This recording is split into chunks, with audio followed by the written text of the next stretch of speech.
শুধুমাত্র দুধসাগর ফলস দেখব বলে হসপেট মানে হাম্পি থেকে অমরাবতী এক্সপ্রেস ধরেছিলাম। এই অমরাবতী এক্সপ্রেস মানে হচ্ছে যে ট্রেনটা সাঁতরাগাছি থেকে ভাস্কো ডা গামা স্টেশনে যায়। নেমেছিলাম আমরা মারগাঁওতে। মারগাঁও থেকে 5 দিনের জন্য একটা স্কুটি বুক করেছিলাম।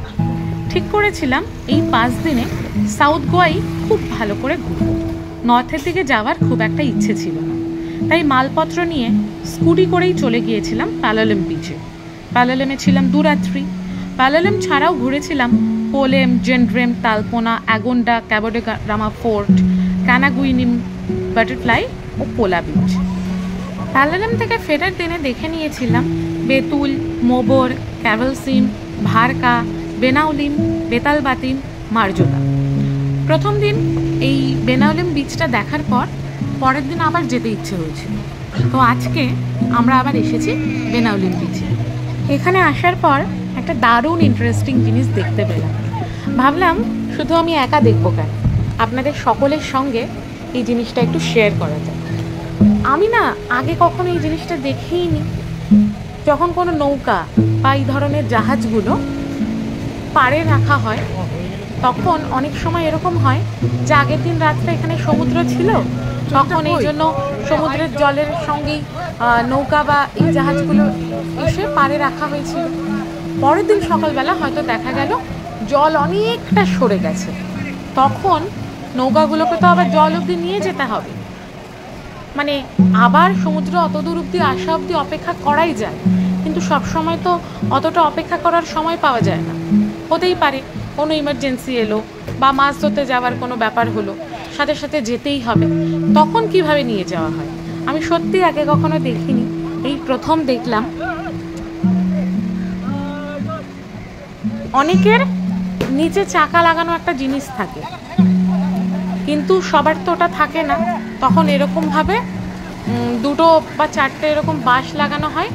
নিচে দেখুন সাইডে যে জিনিসটা দেখা যাচ্ছে একটা হাতলের মতো জিনিস থাকে, নিচে এরকম কাঠের পাতাটন দেওয়া হয়, সেটাকে ঠেলতে ঠেলতে কিছু দূর অবধি নেওয়া হয়, এরকম আস্তে আস্তে জলে নিয়ে যাওয়া হয়। দেখুন খুব সুন্দর লাগলো আমার জিনিসটা।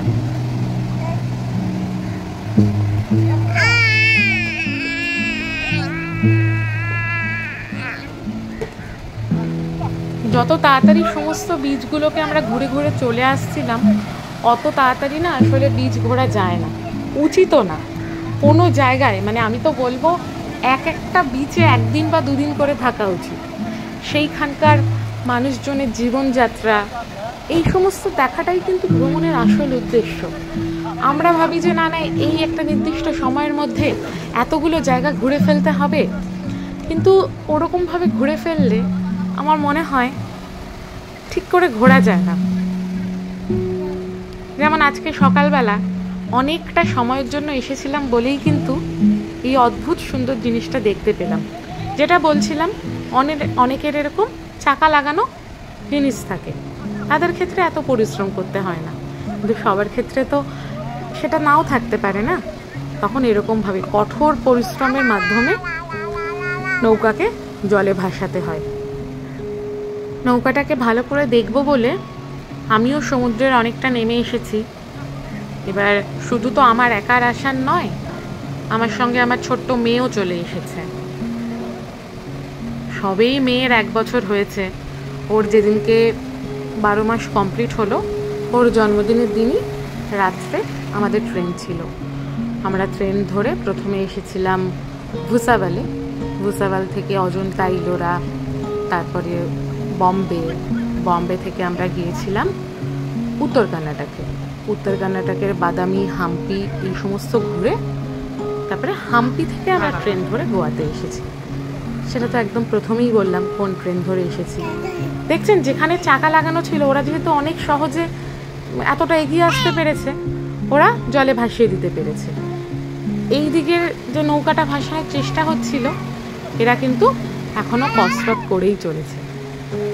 তবে সাফল্য ঠিকই আসবে। ওদের ক্ষেত্রে হয়তো একটু সহজ হয়েছে, এদের ক্ষেত্রে একটু কঠিন। সাফল্য তো পাবেই সবাই, জীবনের ক্ষেত্রেও তাই।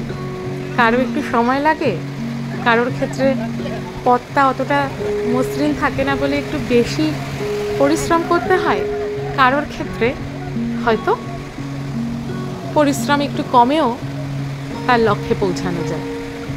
কিন্তু বিষয় হলো ওটাই, ইচ্ছে থাকাটা।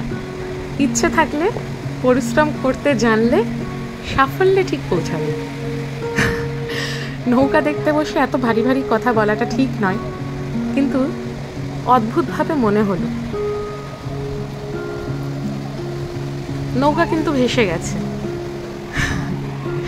এদিকে আমার মেয়ে বালি ঘাটছে,